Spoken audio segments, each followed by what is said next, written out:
Absolutely. Speaking of teams from the South, I think the next team we should go over is my favorite team, the Arlington Renegades. Uh, Last year, they were not great at wide receiver. Their leading receiver, as we mentioned before, was a tight end in Sal Cannella. But they did manage to bring back three of their top four wide receivers. Tyler Vaughn led them in receiving yards last year. He's back. Luwan Cunningham was their number three guy last year. He came back. And Caleb Van Der Esch, who is the cousin of Cowboys linebacker Leighton Van Der Esch, is also returning to the team this year. So that's all exciting. They were all pretty solid. None of them were like the most dynamic guys. But they were able to create consistent separation, beat man on man, which is all you can really expect out of your wide receivers.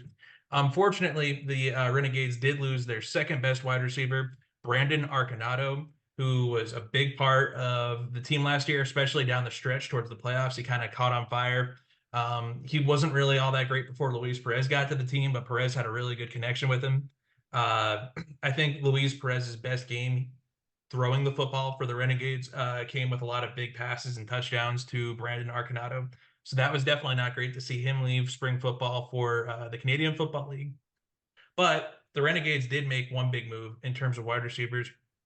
They acquired Deontay Burnett, who, Carson, I'm sure you're familiar with because he was a dominant receiver for the Roughnecks last year. So I'm very excited to see him get added into the rotation. And I think the Renegades have a pretty good mix of weapons to use. They don't really have a guy that I would look at and say this is like, the dominant weapon that they're going to be targeting and feeding throughout the game. But they have a bunch of guys who I say are like good, solid options that they can feed throughout the game. Working together, I think that will give them a really good supporting cast at wide receiver for this coming season. Yeah, absolutely. And, whether or not that's Luis Perez that's leading kind of the backfield, or even Lindsey Scott, or maybe one of these other guys, the Renegades certainly, I feel, upgraded their wide receiver room from last year in regards to weapons. Of course, they had some of those top guys, some of them not returning, but adding some of that talent, like you mentioned, from the Roughnecks and some other teams should help to round out that wide receiver room.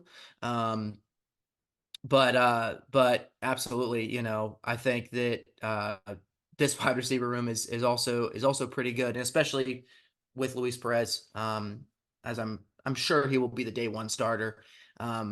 It's gonna have some offensive weapons to deal with if you're a defense.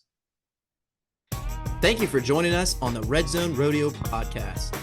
If you like football and you like having fun, come on down and subscribe and check out our channel for more videos like this one. No ifs, ands, or buts. This is the best place for your football news.